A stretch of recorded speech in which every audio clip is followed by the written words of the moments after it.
যার টাকনুর নিচে পোশাক থাকবে,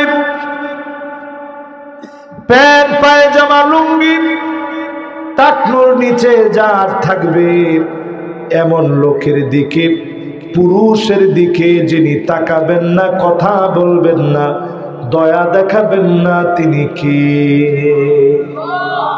একটু চিন্তা করেন, ইয়ং জেনারেশন অধিকাংশ ছেলেরাই এখন টাকনুর নিচে প্যান্ট পরে, এটারে বিরাট ট্রেন্ডিং মনে করে, ফ্যাশন মনে করে। আমি তো বলি শুধু আপনার জিন্সের প্যান্ট জীবনের কত নামাজ খেয়ে দিয়েছে, একটু হিসাব মিলাইলে আপনি অবাক হয়ে যাবেন।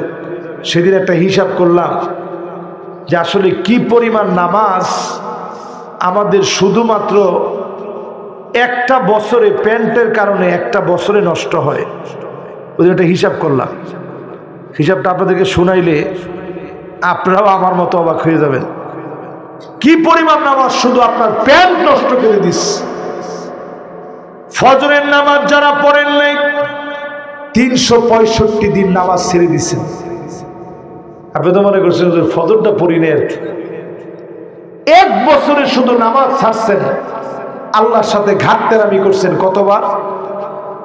730 রাকাত নামাজে, 730 রাকাত নামাজ পড়া দরকার ছিল। শুধু যদি 2 রাকাত ধরেন তাহলে 730 বার আল্লাহ আপনারে কইছিল যে আমার একটু সেজদা দে, রুকু কর, নামাজে দাঁড়া। 730টা রাকাত নামাজ না পড়ে আপনি আল্লাহর সাথে বেয়াদবি করছেন। যোহরের নামাজের কথা চিন্তা করেন,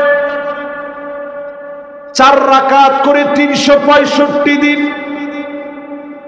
এতে করে দাঁড়ায় 1460 রাকাত নামাজ না পড়ে আল্লাহর সাথে আপনি বেয়াদবি করলেন, ঘাটতারামি করছেন।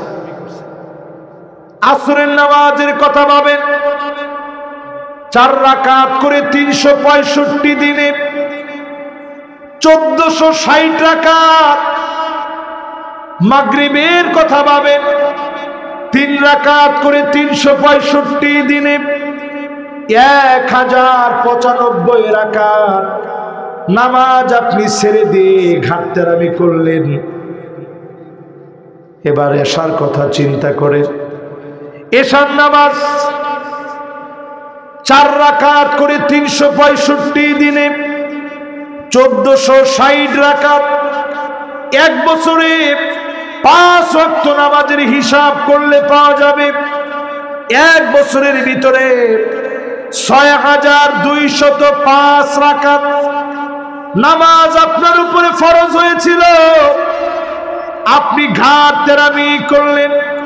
এই পুরাটার জবাব যিনি পাই টু পাই নেবেন তিনি কি? আউয়ালু মা ইউহাসাবু বিহিল আবদু ইয়াউমাল কিয়ামাতিস সালাত। প্রথম হিসাব হবে নামাজ নিয়ে। ও যুবক যুবতী, আমার মুরব্বীরা, প্রিয় উপস্থিতি, নামাজ যার জীবনে নাই, হিসাবের চাকায় প্রথম ধরা পড়ে গেলেন। নামাজ যদি ঠিক থাকে, যিনি চাইলে মাফ করে দিবেন তিনি কি? কয় নম্বরে ছিলাম? খেলাছে ওই 9 নম্বরে টাকনুর উপরে প্যান্ট পায়জামা লুঙ্গি, এটা নিয়ে বলতেছিলাম। আমরা করি কি, নামাজের একামত হয় তখন ইমাম সাহেব হুজুর বলে, মুসল্লিয়ানে কেরাম, যাদের টাকনুর নিচে প্যান্ট পায়জামা লুঙ্গি আছে মেহরবানি করে উপরের দিকে উঠা। এটা কি তখনকার কাজ? সব সময় ইমাম সাহেবরা আপনারা ধর্মধর্মী করেন, কি করবে? এই জন্য ইমাম সাহেব বাধ্য হয়ে বলতে হয় আর কি। আজকের মাহফিলে পরিষ্কার ভাবে জেনে নেন, টাকনুর নিচে কোনো পোশাক পরা, বিশেষ করে প্যান্ট পায়জামা লুঙ্গি, যদি চাদর চলে যায়, এই যে একটা চাদর, আপনারা চাদর পরছেন অনেকেই, এই যে মুরব্বী চাদর পরছে, এটা যদি টাকনুর নিচে যায় কোনো অসুবিধা নেই। এটা চাদর, এটা লিবাস না। এটা কি না? সারওয়াল আর লিবাস, জুব্বা আর লুঙ্গি আর পায়জামা আর প্যান্ট, কোনোভাবে পুরুষের টাকনুর নিচে যাওয়া যাবে,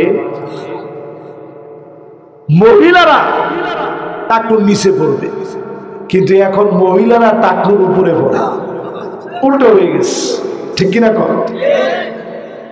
এরপরে প্রিয় ভাইরা আমার, এরপরের নাম্বার হলো 10 নাম্বার। এই 10 নাম্বারের সময় দেখেন, এই যে 1 জন 2 জন 3 জন 4 জন, না না না, ওনার নিয়ত করছে যে একটু 2 মিনিট আগে চলে যাও, যাক যে আগে যাওয়ার যাক না, ইনশাআল্লাহ আমরা তো মনোযোগের সাথে আছি, কি বলেন? শেষ আবার কবে কখন কোথায় কিভাবে দেখা হবে আমরা কেউ জানি? জীবনের শেষ দেখাও তো আজকে দেখা হতে পারে। রমজানের একেবারে আগ মুহূর্তে আপনারা আমরা আছি। রমজানের জন্য কি চাইছেন, কি নিছেন একটু হিসাব করেন। 6 মাস সাহাবায়ে কেরাম শুধু আল্লাহর কাছে বলতেন, আয় আল্লাহ রমজান পর্যন্ত পৌঁছায় দিন। 6 মাস ধরে কাঁদতেন, রমজান পর্যন্ত পৌঁছায় দিয়ে 6 মাস ধরে বলতেন, আল্লাহ রমজানে যা যা আমল করেছি মেহেরবানি করে কবুল করে নিয়ে। 6 মাস শুধু কেঁদে কেঁদে কাটাইতেন রমজান পাওয়ার জন্য। 6 মাস কাঁদতেন রমজানের আমলগুলা যেন কবুল করে, এই জন্য 6 মাস কাঁদতেন। এই মাহফিলে যারা বসলেন, রমজান পাবো কিনা কেউ জানে না। লাইলাতুল কদর আসতেছে, শুধু 27 না, 21 রাতে জাগবেন, 23 রাতে খুঁজবেন, 25 বেজর রাতে খুঁজবেন, 27 খুঁজবেন, 29 খুঁজবেন। নবী কোমরের ভিতরে গামছা বেঁধে ফেলতেন, সাদ্দা মিজারা মানি কোমরে গামছা বাঁধা মানি কি হিম্মত নিয়ে দাঁড়ায় যেতেন। আইকদা আহলাহু, পরিবারের লোকদেরকে নবীজি জাগায় দিতেন, সবাইকে নবীজি উঠায় দিতেন। শেষ দশক আসলে আল্লাহ নবী কেঁদে কেঁদে রাত পার করে দিতেন। যদি লাইলাতুল কদর পেয়ে যান, খায়রুম মিন আলফি শাহর, 1000 রজনীর চাইতেও সেরা, বলেন আল্লাহু আকবার। নবীজি একদিন সাহাবীদের সামনে ওয়াজ করতেছেন, বয়ান করতেছেন। আজকে যেমন আমি আপনাদের সামনে বয়ান করছি, নবীজির সামনে বসে সাহাবীরা বয়ান শুনতেছে। এটা কি আজকের এখনকার মতো? নবীজির সামনে বসে বয়ান শুনতেছে, সাহাবীরা কেঁদে যার যার হয়ে যাচ্ছে।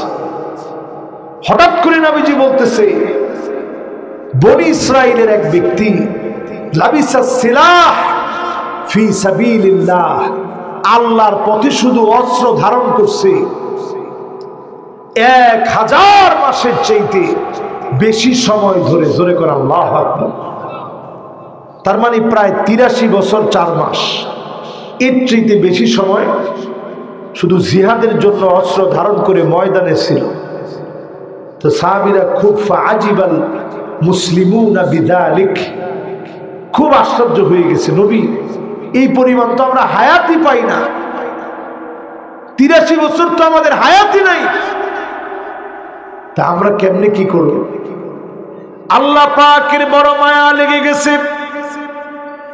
সূরা কদর নাজিল করে পরিষ্কার জানায় দিলেন, লাইলাতুল কদরি খায়রুম মিন আলফি শাহর, 1000 মাসের চাইতে অন্যান্য নবীর উম্মত 1000 মাস ধরে ইবাদত বন্দেগী করে যেই পরিমাণ সওয়াব পেত, আমার নবীজি মুহাম্মদ সাল্লাল্লাহু আলাইহি ওয়াসাল্লামের উম্মত শুধু যদি রমজানের শেষ দশকটা বেজর রাতগুলোরে কাজে লাগায়, এর চাইতে বেশি সওয়াব দিয়ে আমল নামা যিনি ভারী বানায় দিবেন তিনি আমার আল্লাহ। এই জন্য সবাই এই সময়টারে কাজে লাগান। শেষ কথা বলি, কয় নাম্বার? 10 নম্বরে প্রিয় ভাইরা আমার, যতজন আমার সামনে বসছেন মিথ্যা কসম বন্ধ করবেন। দোকানদারি করেন, মিথ্যা কসম করে বন্ধ করবেন। স্ট্রেট ফরওয়ার্ড সত্য বলে ব্যবসা করবেন, হালাল ভাবে ব্যবসা করবেন, সত্য বলে বলে ব্যবসা করবেন। কথা 3 প্রকার, এটা খুব গুরুত্বপূর্ণ। একটা হচ্ছে সিদকুন, ডাইরেক্ট সত্য। এই সত্য বলাটাই সওয়াব, বললেই সওয়াব, সত্যের উপরে চললেই বরকত। জোরে করে আল্লাহু আকবার। আরেকটা হচ্ছে কিযবুন, ডাইরেক্ট মিথ্যা। মিথ্যা পুরাটাই ধ্বংস, মিথ্যা বললেই গুনাহ। 3 নাম্বার তাওরিয়া। তাওরিয়া মানে সত্য মিথ্যার মাঝামাঝি। কিছু জায়গায় আমরা বলি যে মিথ্যা বলা জায়েজ, এটা মিথ্যা না। কথাটা এইভাবে বলা যাবে না যে মিথ্যা বলা জায়েজ, এটাকে বলে তাওরিয়া। মিথ্যা বলা আবার জায়েজ হয় কেমন?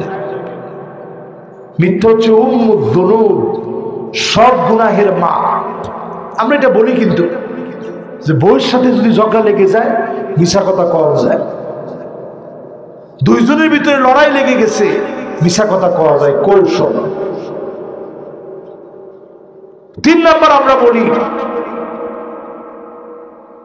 যুদ্ধের ক্ষেত্রে মিছা কথা কওয়া যায়, এটাও কৌশল না, এটাকে বলে তাওরিয়া।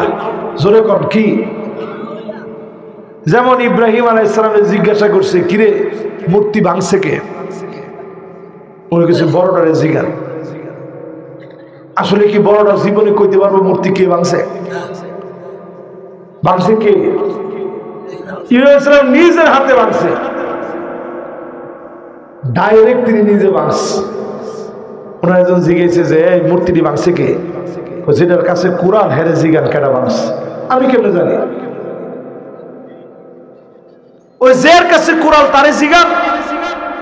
কান্দের ভিতরে কুরআন লয়ে রাখছে সবগুলো ভাঙিয়া। তাহলে হেরা কইতেছে, আরে কি কোস, এ কি ভাঙতে পারে? তো তাইলে এরমটার কাছে জান কি লেগেছে, এটা ভাঙতেও পারে না, ঘুরতেও পারে না, এটার কাছে কি লেগে যান? তাইলে কথা 3 প্রকার। ডান দিকে রাখলেন মায়ে মানাব, ডানপন্থী গ্রুপকে রাখলেন ডান দিকে, এরা ডান দিক থেকে হামলা করবে। বাম দিকে রাখলেন এক গ্রুপকে, এরা বাম দিক থেকে হামলা করবে। এবার যখন আঘাত শুরু হলো, যেই তার কাটা সাজায় রেখেছে মুসলমানদেরকে মেরে ঝুলায় রাখবে, আজ ভারতের লোকেরা সীমান্তের কাটা তারে ফেলানির ঝুলন্ত লাশ যেইভাবে ঝুলায় রাখে, এই থিওরি আজকে থেকে আসে নাই। রোমক সম্রাট চেয়েছিল মুসলমানদের লাশগুলা ঝুলায় রাখবে, কিন্তু আল্লাহ প্রেক্ষাপট ভিন্ন বানায় দিলেন। মুসলমান কোন যুদ্ধ করার জন্য যায় না, জিহাদের জন্য যায়। লাগলে নিজে রক্ত জমিনে ঢেলে দিব, আগে 200 জনরে মারবো তারপরে মরবো। বলেন আল্লাহু আকবার। এই হিম্মত নিয়ে যখন মুসলমান গেছে ময়দানে, আগে মারবো তারপরে মরবো। এক একজন সাহাবীর 6টা 7টা 10টা 12টা করে তরবারি ভেঙে গেছে, সাথের ছুরি ভেঙে গেছে। এরপরে মুসলমানরা বিজয় লাভ করছে। জোরে করে আল্লাহু আকবার। বলার উদ্দেশ্য হচ্ছে মুসলমান জীবনে সব সময় রাজনীতি করবেন। কার জন্য?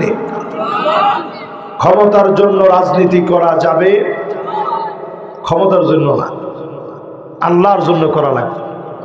সামনের পৃথিবী আমার শুধু মনে হয় না, দৃঢ় বিশ্বাস নিয়ে বলছি, প্রিয় বগুড়াবাসী, লিখে রাখবেন খাতা কলমে, আগামীর পৃথিবী 5টা নেতৃত্ব আসবে পৃথিবীতে, নবীজি বলে গেছেন। আপনারা আমরা কয় নাম্বারে আছি একটু হিসাব করে দেখেন। 1 নাম্বার আসবে নবুয়ত, নবীজির আমরা দেখছি? দেখি নাই।